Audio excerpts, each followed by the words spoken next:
been leading bird walks at Gilson in spring migration for Go Green Wilmette for a few years. And for obvious reasons, there were not going to be any in-person bird walks this spring.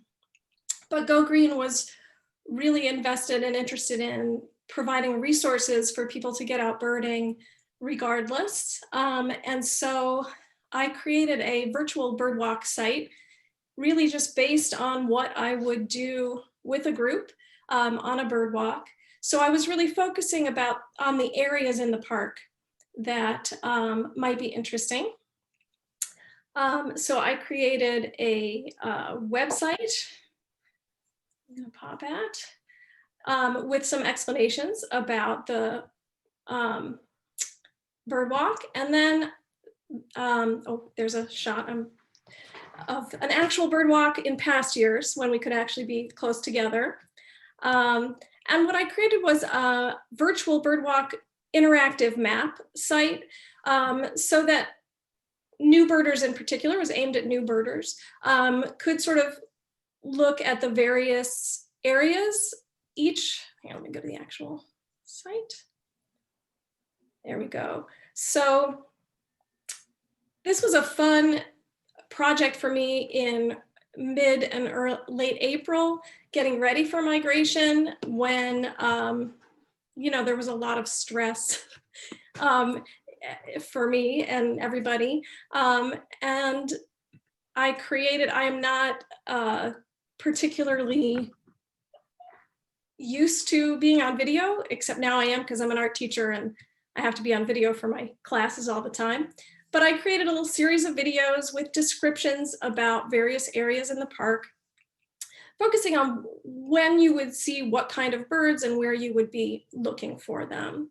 I structured the map as stops that we would make. So we often start down here by the by the Purple Martin house and work through this little pine tree path and sort of serpentine around.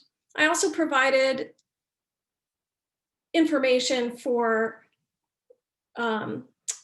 what the radar map is doing, what the eBird list is happening for that particular day, so you could click right on there.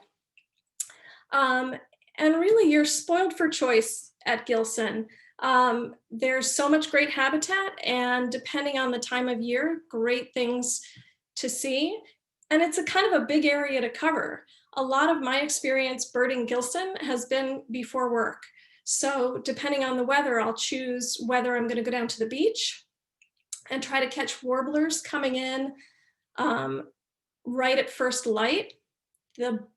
All the trees along the beach line attract warblers, and there's a wonderful, right at the very south end of the beach, a wonderful stand of willows that can be really magical when warblers are coming in.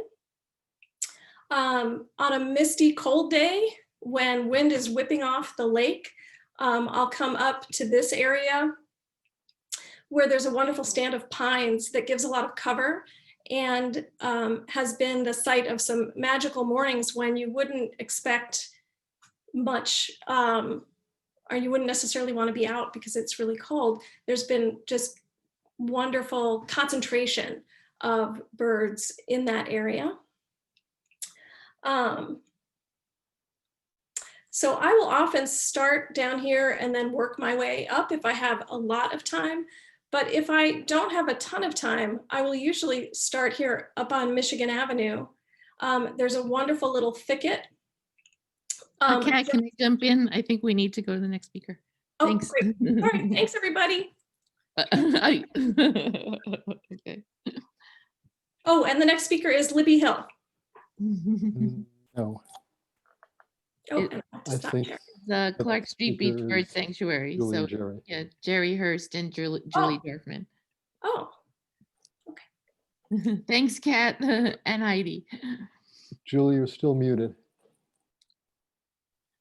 Hi, I'm Okay. Julie Dorfman. I'm one of the stewards at Clark Street Beach Bird Sanctuary, and Jerry Hurst, And I'm Jerry Hurst. brother, steward, and I'll read you our comments, and Jerry will flip through the pictures. So welcome to Park Street Beach Bird Sanctuary. Hang on a minute. Let me share my screen and get this started, Julie. Here we go. Okay, here we go. Looks good.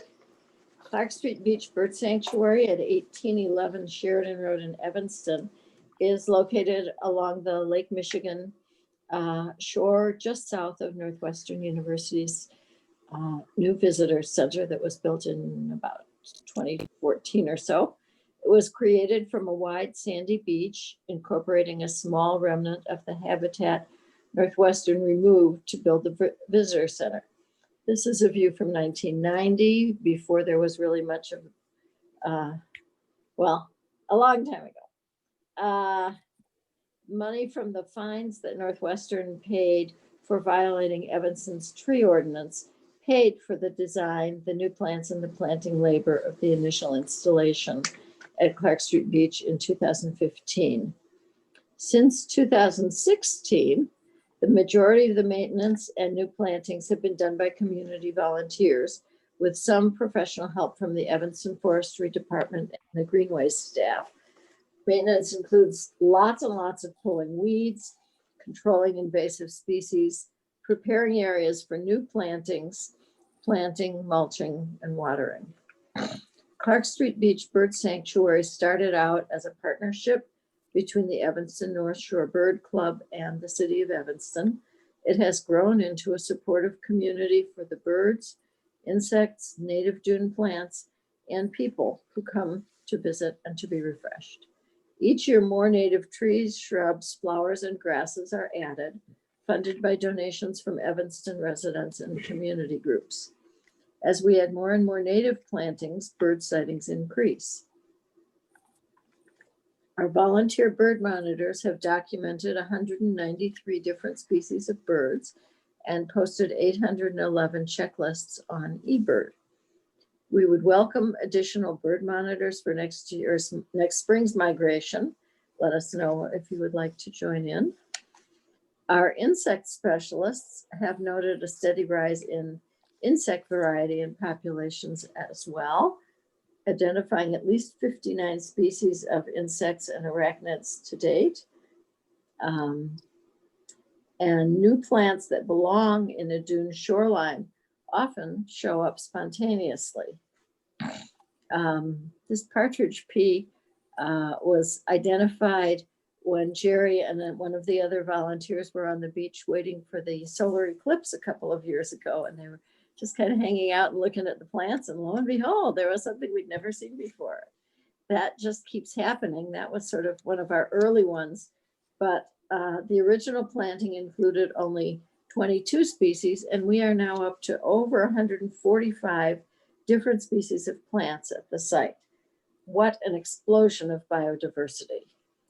The entire site can be seen from outside of the snow fence that goes around it. It surrounds our 2.5 acres. We have an informational kiosk and 3 observation bump outs in several areas around the enclosure. There's a smaller Panne or Panne area just south of the beach house, and it can be observed from the sidewalk near the turnaround circle or the sand beach itself. Because this area is wetter, it has a completely different mix of plants, or a very, very different mix. Lots of rushes and calyxes and different kinds of wetland plants. It is an area attractive to gulls and shorebirds. Last year's winter storms played havoc with our habitat. You can see here the lake has come way up and took out our fencing nearest the lake. Rise of lake level due to climate change alternately dumped huge amounts of sand, burying whole jack pine trees, and then surged and washed away both sand and shrubs. When the lake took out our fence, it exposed our remnant cottonwood trees to the voracious beavers who live in Northwestern's lagoon. So not only do we have birds and insects, we have lots of interesting mammals. Let's look at a few birds. Dark-eyed junco. Oh. Winter. Oh, that's in 2020, COVID restrictions. Ah, we got a different order here. Sorry about that. In 2020, COVID restrictions altered our workday schedule. We switched to more frequent mini workdays, observing CDC guidelines of masks, social distancing, and smaller groups. We had volunteers bring and disinfect their own tools and gloves. And interestingly, more smaller workdays actually yielded more volunteer hours. We had over 1,000 volunteer hours this year. And in the next slide, we are planting Marram Grass near the new fence in hopes of better stabilizing the beach this winter. Now let's look at a few birds. Dark-eyed Junco, throughout the winter, they are here already and we will see them all winter. Sparrows, this is a song sparrow. Our volunteers have built several brush piles. Whenever we have to prune something, we add it to our brush pile to provide cover for some of the smaller birds, and especially we see a lot of sparrows using those areas. Golden crowned kinglets are regular migrants through spring and fall. The parents of this just fledged Baltimore Oriole often nest in the big elm near the beach house. Every spring we've had eastern kingbirds. They come in the spring to find insects for their young. They nest nearby. And in the fall, they just gorge on the white berries of the red osier dogwoods before they start on their migration down to the Amazon for winter. Other special sightings this year have included blue grosbeak, Wilson snipe, cackling goose, snow bunting, and lots more all on the eBird. In addition to birds, we see lots of insects. Dragonflies hunt for insects. Monarchs make use of the late flowering Liatris blooms to fill up on the nectar before their long migration back to Mexico. Sulfur butterflies share the Liatris with these beautiful spot in the fall. Jack pines, which were planted in the original planting, have done quite well in this area. They are native to the Michigan dunes and are this is sort of the southernmost area of their range.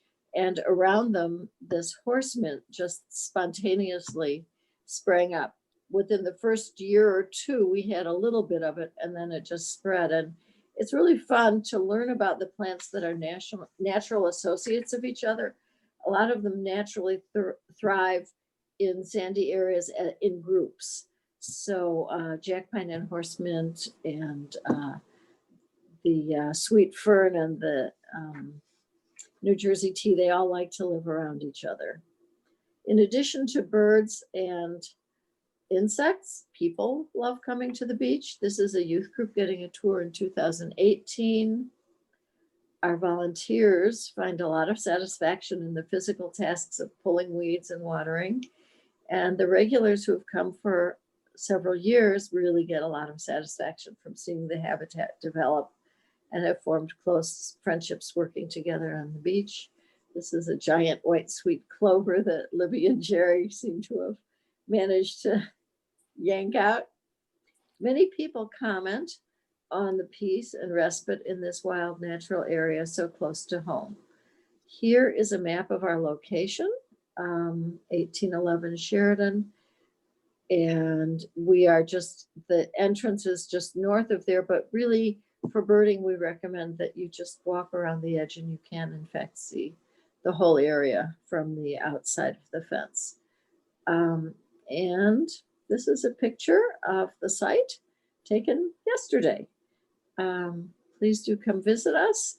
We have a website. We put updates on when we have work days and new things, new birds and plants that show up. And it's really a lovely spot. We feel very lucky to be connected with it. And there is also a phone number on the kiosk at the beach to contact us, but we welcome both gardening type volunteers and birding type volunteers and entomology type volunteers. It's really a very nice community. Thank you. Thank you. And next we will hear from Wendy Pollack and Charles Smith about the Lad Arboretum.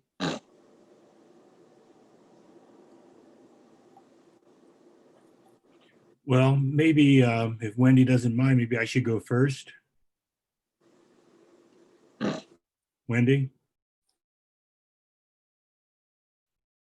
Did you hear me? Can you? Yes, sorry, I was muted. Yes, you go ahead and I will share my screen as you talk, if that Okay, works. okay. I just have very few things to say because I really haven't been that much involved for a really long time. So my activity down there was primarily back in the 90s and around 2000 and so, when I was involved with the the Lad Arboretum Committee and the Evanston Environmental Association.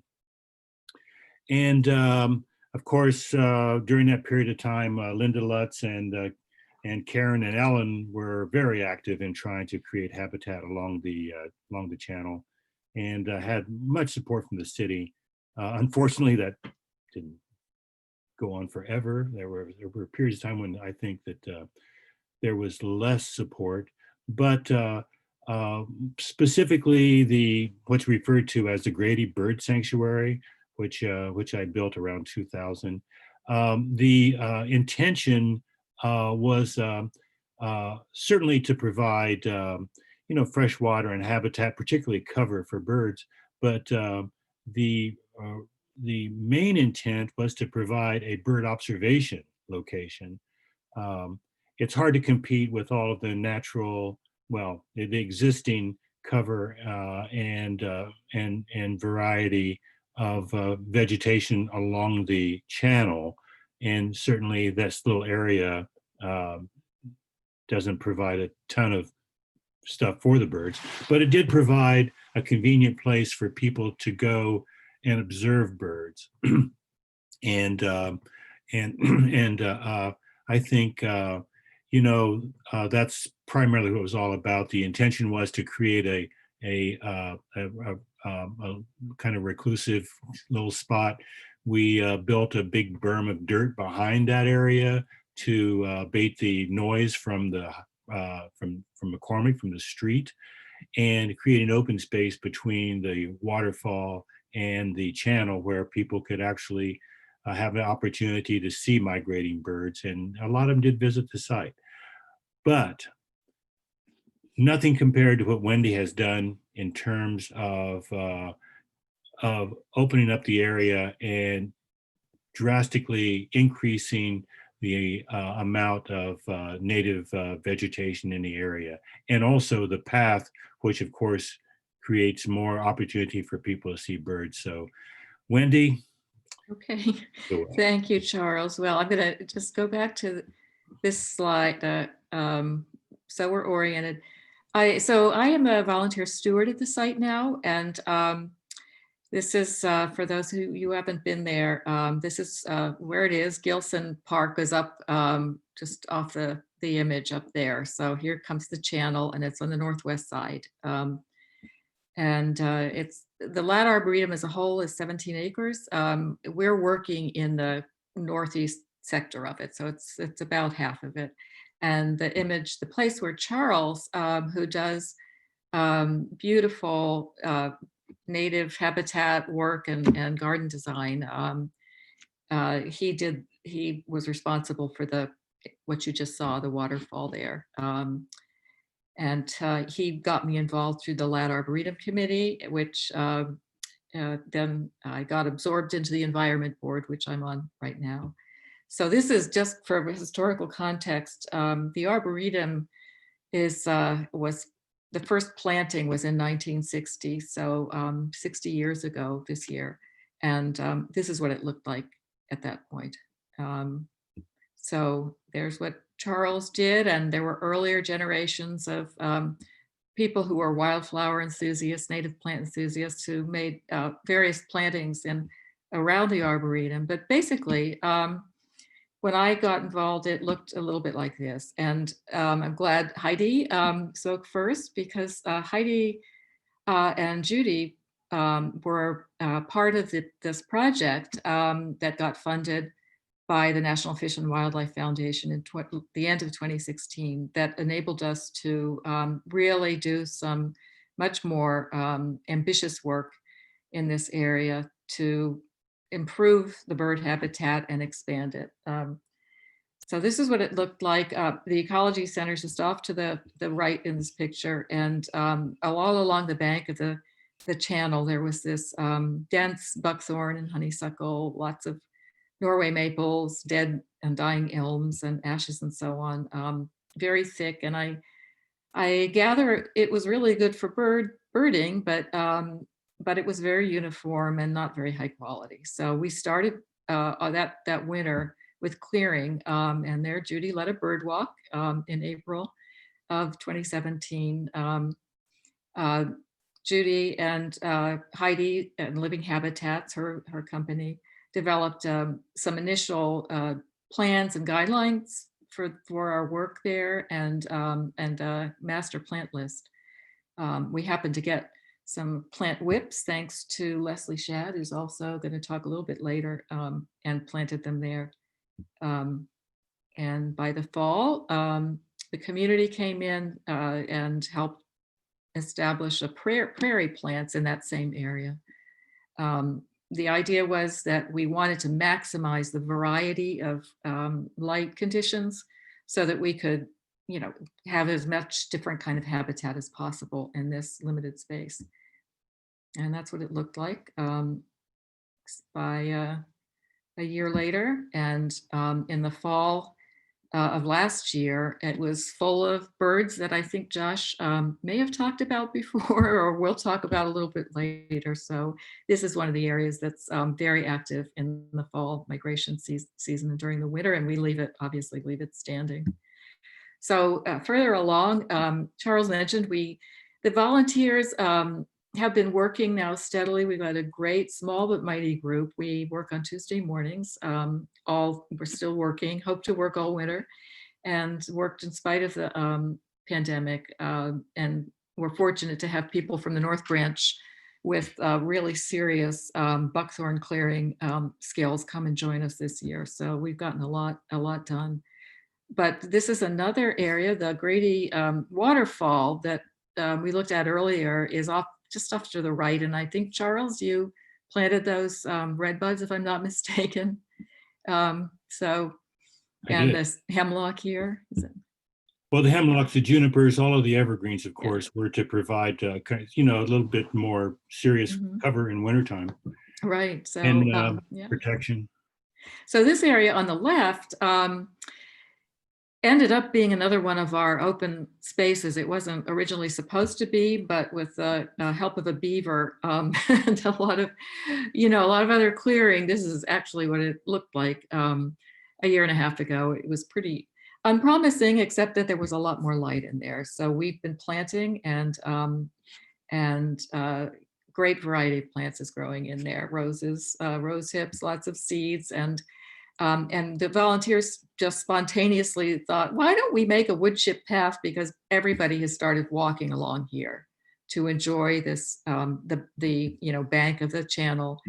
And during this last few months, it's been in constant use. So we're continuing it all the way to Green Bay Road as we continue clearing and planting. Those elderberries, which are one of the great plant foods for the birds. Those were the results of whips that Leslie Shadd got for us. So I think that's it. I might just show you that if I'm still screen sharing, that the list of plants that now have succeeded there includes lots of trees. I forget the number of total species now, but things that Judy and Heidi recommended, and we've continued to add to since then. And thank God we're beginning to see that it is, the site is beginning to reproduce itself naturally. So we see pagoda dogwoods coming up and new places and asters spreading. And I forgot to mention, I'll go back. I'll stop screen sharing. I forgot to mention that we also leave standing dead trees, so that one of the sites that birders were out looking for this spring was a red-bellied woodpecker nesting in a dead tree, which fortunately didn't collapse until after the babies had left and nobody else, no human was around. But the city has been a great partner and very, you know, open to that kind of work. We leave a lot of dead wood around for the critters. So I think I haven't said much about the bird. I think, there you go. I think that Josh may mention it later about the bird. So next is, oh, I see Judy's gonna speak for Allison and Celia Mitchner, a neighbor of Harvard Park, which was part of this project as well, just down the channel. So over to you. Okay, I think this is Celia Mitchner. I think I will go first. I live across the street from Harvard Park. It's a beautiful view out my living room window. And I am at the south end of the park, nearer to Main Street. That area is dominated by cottonwood trees, and the wooded area was almost all buckthorn until it was cleared. I think it was cleared like 4 or 5 years ago. A small area was cleared of buckthorn. And then the city came in and planted a few small trees and shrubs, followed by a group of volunteers. And I got involved when the group of volunteers was planting things. Since that time, I feel like that section of the park is something that I really want to spend time in and care for. And I've moved a number of native plants from my yard over to there. There's one path in that southern section that goes towards the canal and deeper into the wooded area. On either side of that path, I have about 80 Virginia bluebell plants, which will see their second spring next year. So I invite you all to come down and see that when they're in bloom. I've also moved in there from my yard, elderberry, mayapple, trillium, celandine poppy, wild geranium, gray-headed coneflower, wild ginger bloodroot, allium cernum, Joe Pye weed. And recently I found some lovely wild aster and some goldenrod in the alley and have moved them over to that area. There was very little of interest in that area prior to clearing of the buckthorn. One thing we did discover, I don't remember if it was Wendy or Judy who pointed it out, there is a patch of really beautiful wild allium that are spring ephemerals. They just come up and they're there for a while and disappear. It's about maybe a 4 foot by 6 foot patch. So that was a delightful thing. But I have to say that the best thing about working in the park, both at the south end across from my house and at the north end in the larger cleared area, is how many times people have come by and said thank you for the effort that the volunteer group is doing. They truly appreciate the rustic nature of the area. They love the wood chip paths. If the buckthorn were still there, it would be very difficult even to walk through it. And it's been delightful for me to see like a young family with 2 little girls, probably age 4 and age 6, building a fort in the woods of found wood. And there's a group of 4 neighborhood boys who run wild through the woods, and my heart is with them. That's the kind of child I was, and I love to see that there for them. And I remember, I think it was in July, when there were a lot of birders who came by because there were some desirable birds to see, like the Kentucky warbler. I'm not a birder myself, but I just love to see how people are using the park, and it makes all the efforts that we as volunteers are doing. It makes me feel happy about that, and I'm glad that they appreciate it. Thank you, Celia. Okay, you're welcome. Go Thanks. ahead. Okay, I'm filling in for Allison Sloan, the steward. She couldn't make it. But you can see Allison on the right there in the lawn. We're gonna try to make up a little time here. So I'm just gonna very quickly say that you get a good sense from this picture of what Harbert Park is like. You can see this big wall of buckthorn. There's a whole large area of buckthorn. And just like Wendy said, we want to try to make different light conditions. So we made some openings. So the whole idea of Harbert is we made openings that we planted native shrubs in. And then we have this buckthorn area that provides a place for birds to hide and rest. And we hope that then our shrubs will grow in and make thickets so that we can make new openings of all these buckthorn areas. And let's see. Yeah, these are some of the neighbors and some of the work days that they participated in. As Celia mentioned, that Kentucky warbler was a big hit. The deer have discovered the place. But this over on the right there, that is a giant swallowtail caterpillar, which looks sort of like bird droppings. And it's on a prickly ash, which we planted there, native prickly ash. So just all kinds of great transformation going on there. And you can kind of get a sense from the eBird list that some of these things like Connecticut warbler, mourning warbler, Kentucky common yellowthroat, Canada warbler, these ground loving birds really love the big thicket there. And it's really a great place to see them. Black-throated gray, you'll notice, was probably our most famous bird. Yeah, and that's all I've got to say, although I will say that Allison has gotten a grant and it's being matched 3-to-1. So if anyone wants to make a donation, that'll go to plant more shrubs and ground cover. I'll put the link in the chat if anyone wants to contribute to that. And now I'm going to hand it over to Matt Rooney, who's going to talk about canal shores. Oh, I'll stop sharing. And Matt, if you're trying to talk, you're muted. I thought you were going to have. Oh yes, of course. I've Perkins, got it. you know, Libby, Right. Libby talked Yeah, about I'll Perkins share Wood. again. I'm sorry. Yep. Got my there we go. So, do you want me to? So you okay? I thought we were having. I thought you wanted to go to Libby Hill to talk about Perkins Woods, but no. Oh. Well, why don't since we're here, why don't we go ahead? Yeah, we'll 'Cause go. that's Okay, it. so Yeah, thanks. so- You can take that share screen down until I tell you to put it up. Okay. Okay. Yeah, thank you. So my name is Matt Rooney, and I am a board member at Canal Shores, and I also am called the birding coordinator. I run birding walks on the course. We are a 18-hole community golf course on the North Shore Canal. We are located between two of the places you've already heard about, the Ladd Arboretum and Gilson Park.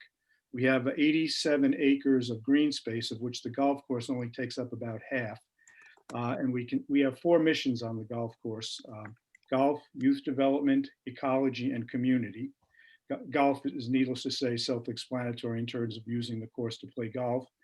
We have a summer school for children to pay, and we also have scholarships to that school for people of lower means in order to use golf as a training skill for development of good life skills, and that's a very important part of our mission.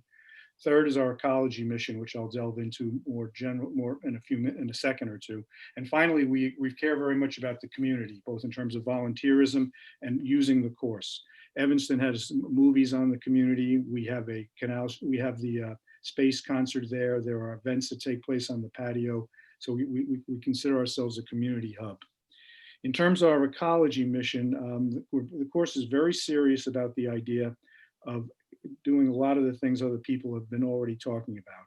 Clearing out all sorts of invasive species, primarily buckthorn along the canal, introducing more native species in order to attract wildlife, birds, and pollinators. We spend a lot of time doing volunteer work on the course, clearing out the buckthorns along the bank.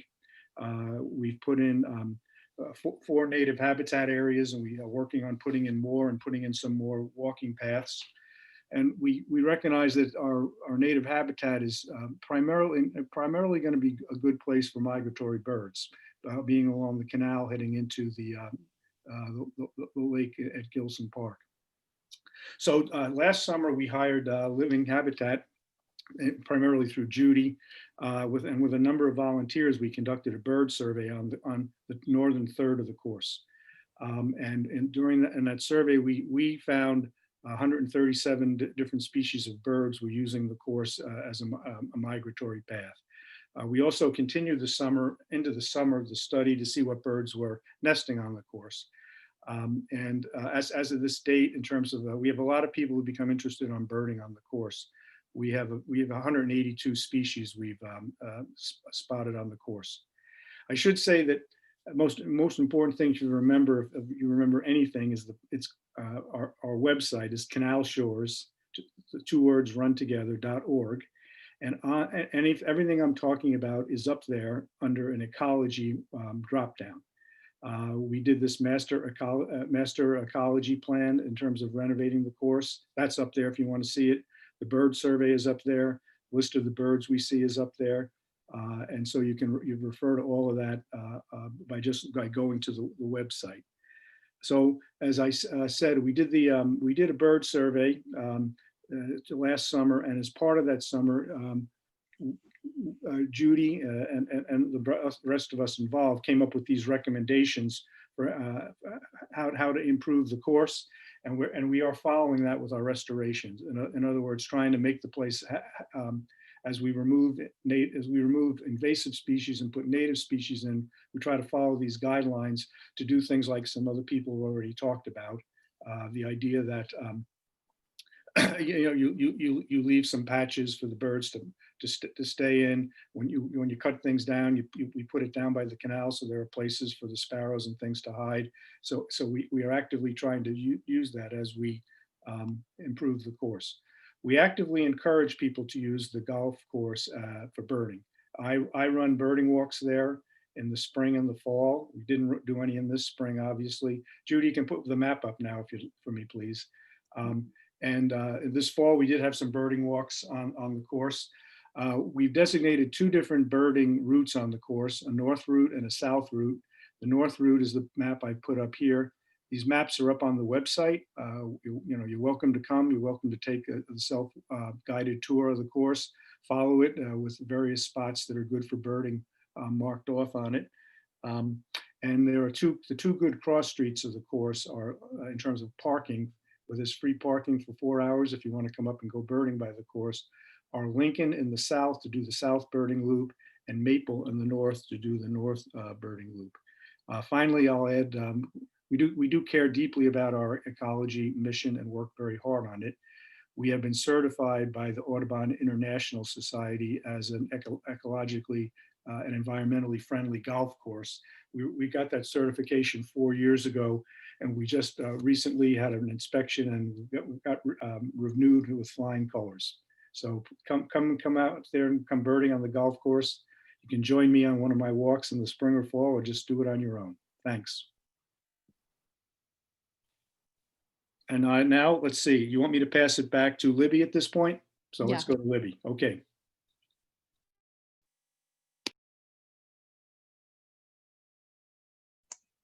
Okay, I think I'm unmuted, and I think this will work.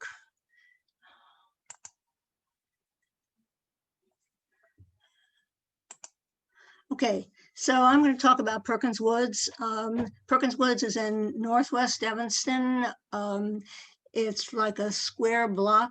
It's bordered by, so this is a map of Perkins Woods. And these are the paths that were built by the Forest Preserve District. So this is Forest Preserve District land. This is the only Forest Preserve District, Forest Preserve land in Evanston.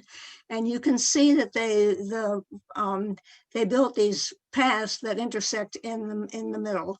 And so we use these numbers as our management areas.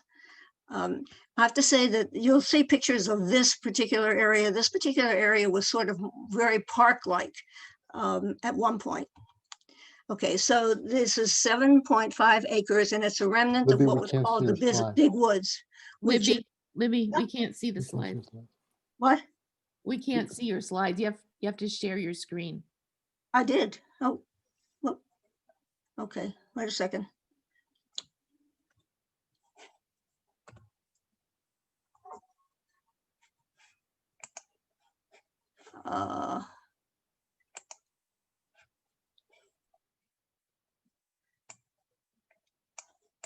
I can't, let me see. I can't get back to the screen. May have to get out.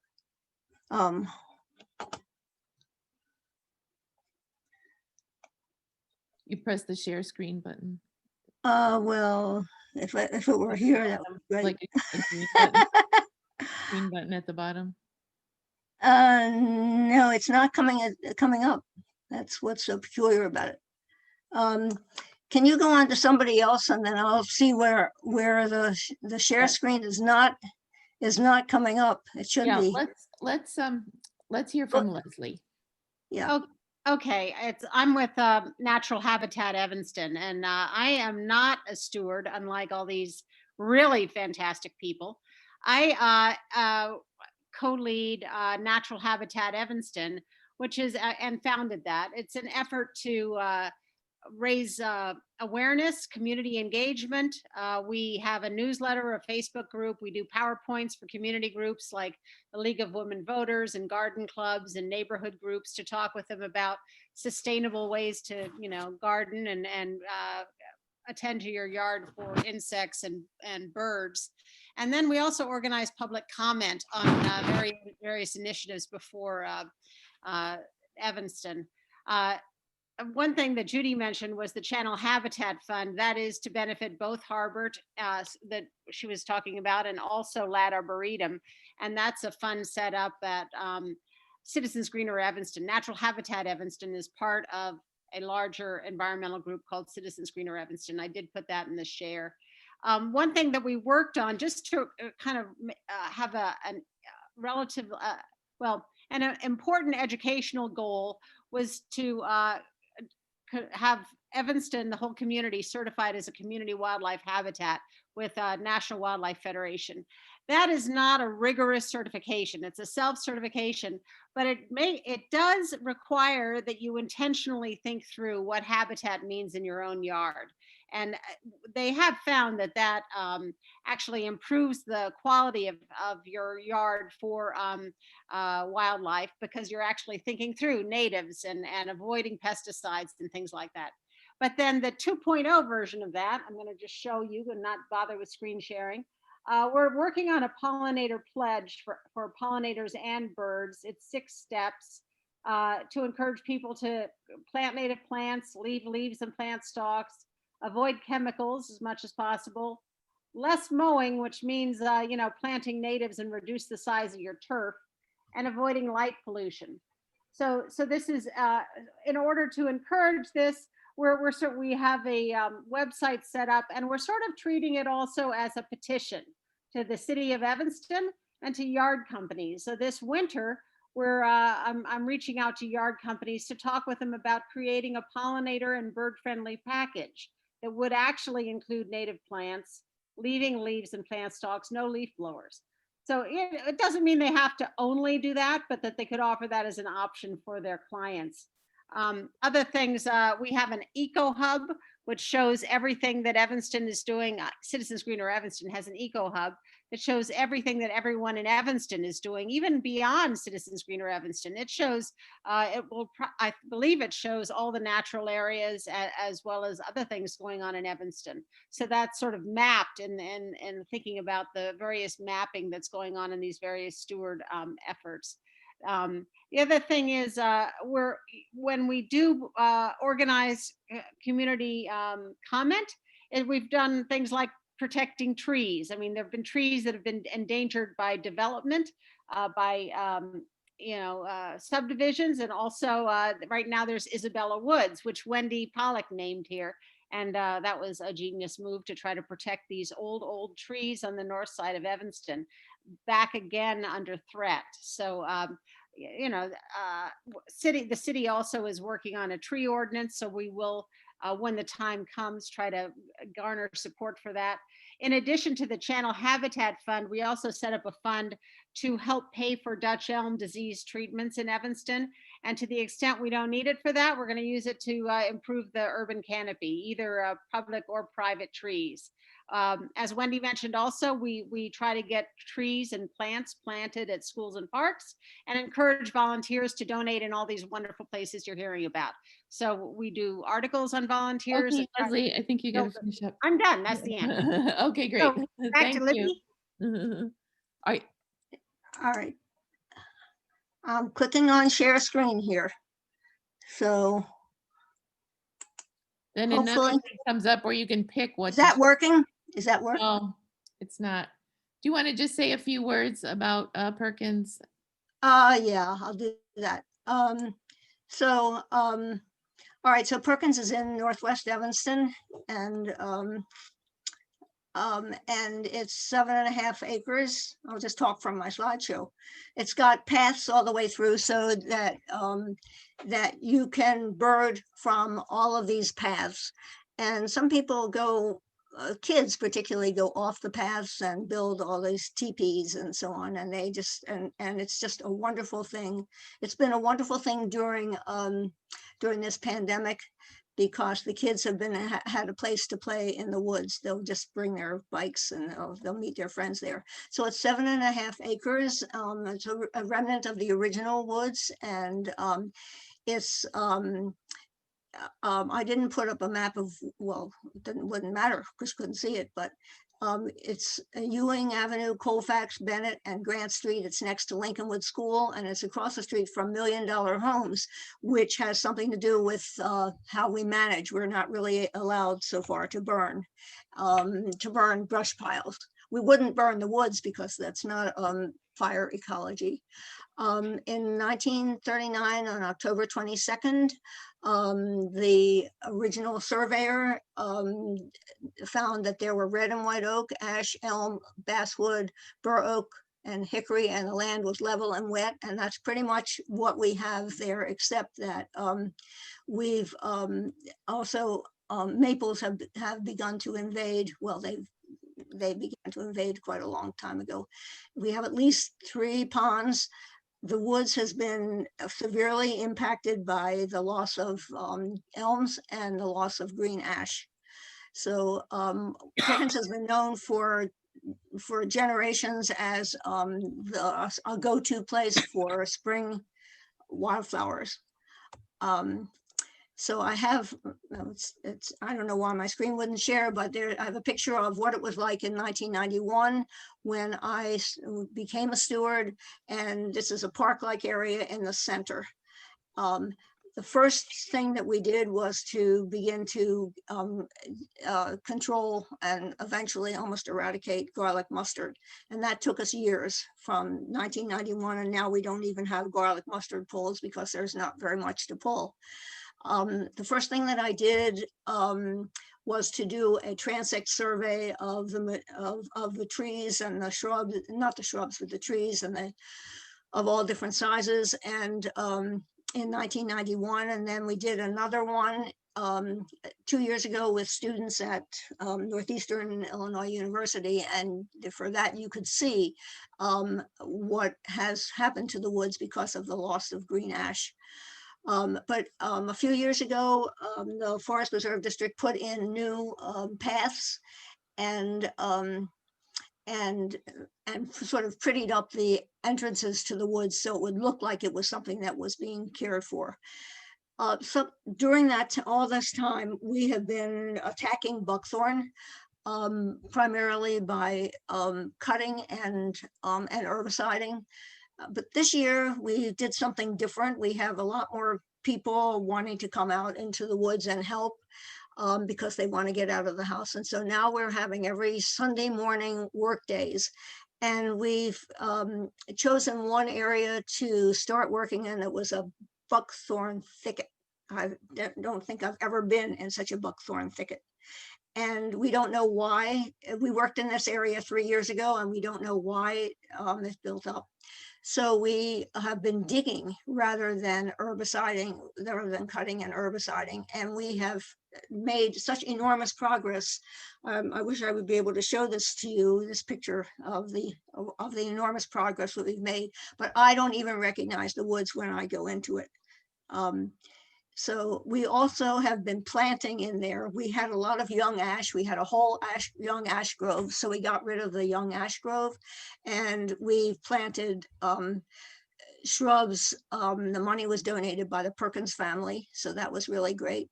We have a kiosk up that tells everybody when the work days are, what time they are. And also in that kiosk right now, I have birds that you would see in winter, because you can bird all year round, and there are plenty of birds in Perkins.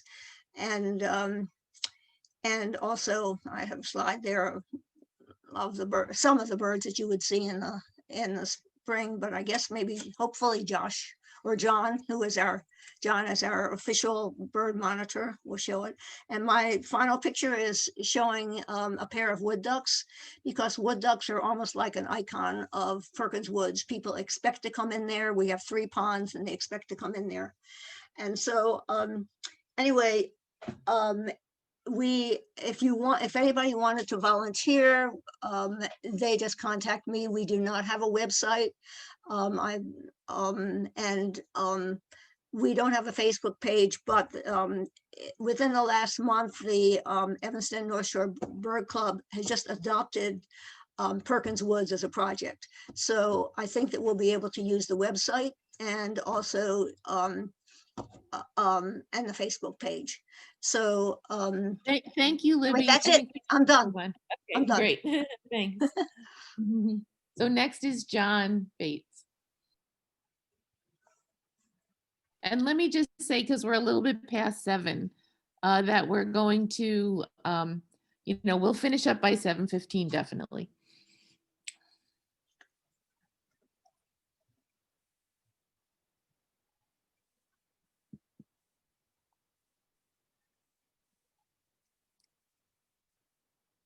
Okay, we can't hear you. Yep, I'm unmuting myself, and hopefully I got my screen shared effectively. Is that working? So I'm going to go real fast here. So you've heard so much great things about all these different places, and I just want to emphasize that I'm just a beneficiary of all the work that everybody's doing. My wife and I are curators of birds, and we moved to Evanston 25 years ago and have been extremely happy with that. And as a bird watcher, I go to all these places from time to time. I've also hit a few golf balls into the river at Canal Shores. So, I love these places. And what I thought I'd do with my 3 slides is just emphasize times a day. What time do you go out to places? And I'm sure everybody on this has probably been out along the lakefront at some point, but dawn along the lakefront at a place like Clark Street is just incredible. And these are just Canada geese in August as the sun's coming up over the lake there. And it's just one of the most incredible things. And as people have said, this is a spectacular area for migrants. And so, as the sun comes up on spring and fall migration, you can see all kinds of birds doing things along the lake. And so Clark Street's just a wonderful place that way. Why is it not going?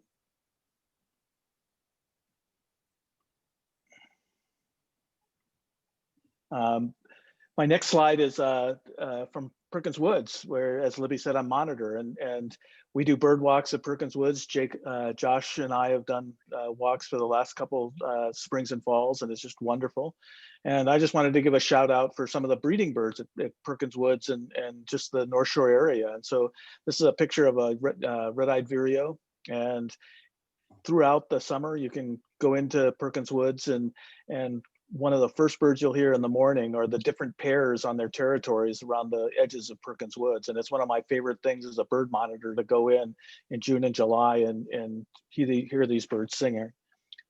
And then the last picture I wanted to show you is one I had to borrow from Matt Svitas, but it's another aspect of Perkins Woods, which I think is really special, which is that these areas harbor birds that sometimes if you go out in the evening, you'll see things you won't see during the day very often. And this is an eastern screech owl that Matt took a picture of, and there's been a pair at Perkins Woods, I think pretty much forever. And they do occur in other parts of the city, but this is one of the best places in the city to actually find them. So, this is a great place to bird, and I love it. And so I'm gonna stop sharing now and turn it over to Josh.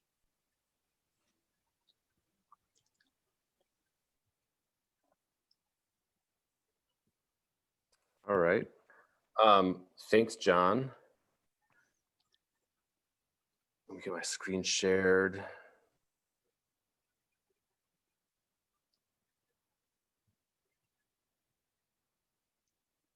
I wish I could just sing the praises of everyone who has talked before me for my time, because they do all this amazing work for the birds in all these places that I love to visit and go birding. And, when I'm in town, I visit probably one of the places mentioned today every single day, at least one of them. So thanks for all the great work you're doing for birds and their habitats.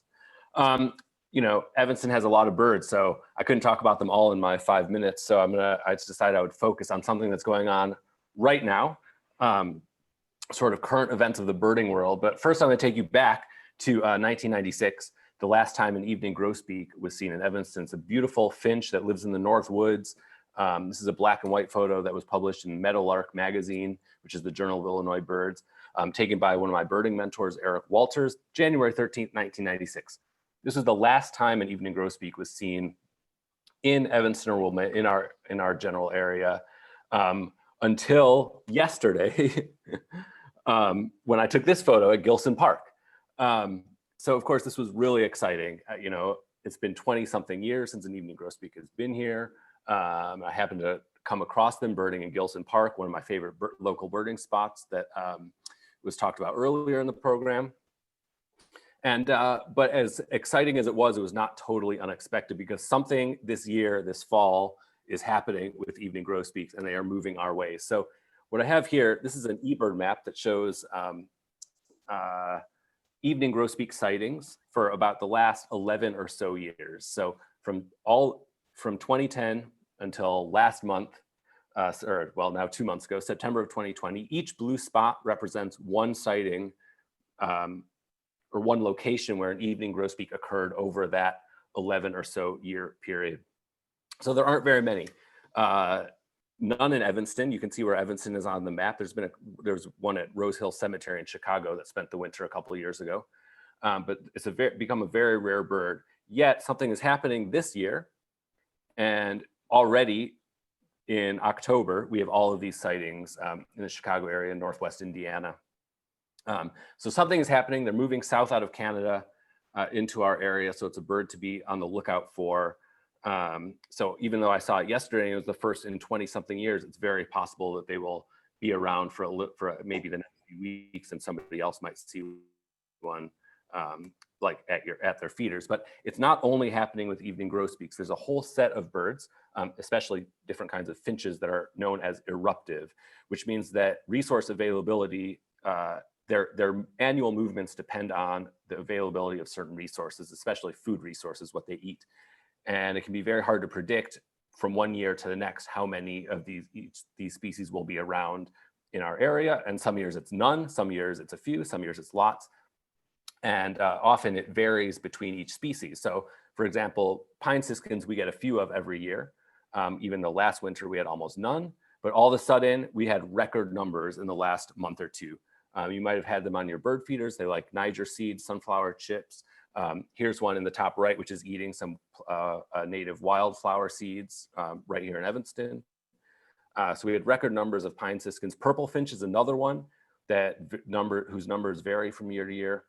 We had a really good number move through our area in September and October. They seem to have mostly moved through, but they could still be around. Common redpolls is a classic winter finch. They're only just arriving. Usually they arrive in November to our area. There's signs that it's going to be a very good winter for common redpolls. There was one seen at one of my friends' feeders in Rogers Park recently. John saw one at Northwestern, the Northwestern University campus just the other day. So keep an eye out for the common redpolls with this little red forehead. White-winged crossbill is another one that's very rare in our area typically, but something is happening with white-winged crossbills, just like it is with some of these other finches. We can, of course, because of things like eBird, online databases, Facebook, we can keep a track of what is happening with these birds to our north, which can give us some indication of how many of them will be here in the winter. And there's been record numbers of white-winged crossbills seen to our north. So we're anticipating those arriving. They like eating small conifer cones, like from black spruces and hemlocks. And a lot of the birds I'm talking about are quite specific in their food requirements. Another one that's coming that's not a finch at all is northern saw-whet owl. There's been record numbers of saw-whet owls in the Indiana dunes where they study them. Also in Duluth, Minnesota, they've had record numbers, another place where they study them. I took this picture in Skokie a couple years ago. Well, now about almost 10 years ago. So, you know, saw-whet owls can turn up anywhere. Even there was one in a backyard on Noyes Street in Evanston just the other day. So keep your eye out for little owls, especially if you hear an angry mob of chickadees, they might lead you to an owl. And one that hasn't been seen in Illinois, at least hasn't been seen regularly for a very, very long time, is pine grosbeak. The last time there were a big number in the Chicago area was in like the winter of 1977 and into 78. But there's some indications to our north that's gonna be a big pine grosbeak here, and we could even get pine grosbeaks around here. And both of these photos are on bird feeders. So keep your feeders stocked, and you might, or they could show up at your feeders, or if you have native plants in your yard. Real quickly, I'll talk about a few places where you might find some of these. Memorial Park Cemetery in Skokie is a good place because it has a lot of spruces and a lot of pines with cones on them that a lot of these birds like. It's also a good place to look for saw-whet owls. Gilson Park in Wilmette has a lot of fruiting trees, which can be good for grosbeaks. And anywhere with native prairie plants or alders could be great for siskins and redpolls. So like the new gardens at Gilson Park, Clark Street Beach Bird Sanctuary. There's a row of really lovely alder trees that are full of seeds right now at the south end of Northwestern. Ladd Arboretum has some really nice plants, prairie plants that are seeding now. So great places to look for all of these birds. There are lots of great places to look for all these birds around Evanston. And one place to always keep your eye, because these are all birds that can come to bird feeders, is right in your backyard. You know, so maybe you'll get lucky. We've had some pine siskins in our yard just a couple days ago. Hopefully they'll stick around, and we're just waiting for that evening grosbeak to show up, or that common redpoll, because it really could happen. And we're keeping our fingers crossed. And it's helpful to know a lot of these birds, like I mentioned, have pretty specific requirements for their preferred food resources, although at feeders they might be a little more general. So it's helpful to know some of the right trees and plants that they like. And a good place to keep up with what's going on, we have a Facebook group called Evanston Birding and Nature, where people post photos and sightings of birds, insects, flowers, trees, etc. Good place to understand and see what's going on around us, or ask if you need something identified. A lot of that happens as well. So please, I'll put a link in the chat. And I think I'm the last speaker, so I will turn it back over to Jen. And I don't know, I'm willing to stick around, and maybe some other people are willing to stick around if there are any questions. So I will stop sharing my screen and hand it back over to Jen. Could I add something real quick? Yeah. Yeah. I'd like to see a report from you once a week. That was delightful. Thank you. Well, thank you so much. I want to thank all of the presenters tonight. And there are lots of great links in the chat room, in the chat right now. You can look them up. And we didn't have very many questions, but we did have some very positive comments from the audience that watched. Just a quick commercial before we end tonight. Our next presentation is about Antarctic penguins and climate change, past, present, and future by Dr. Steve Emsley. And that's going to be on Tuesday, November 10th from 6:15 to 7. And become a member or join our mailing list, and you'll be notified of all of our programs and trips this month, as it is our membership drive. And board members and friends will continue to match up to $2,000 for 80 new members. How about that? So can you help us make this match? I think we can. And if there are no last minute questions before the end, any other business, Judy? No, I think that's it. Yeah, thanks so much for a great program, everyone. Thank you. Thank you. Bye, everyone. Till next time. Thank you. Thank you. Bye-bye.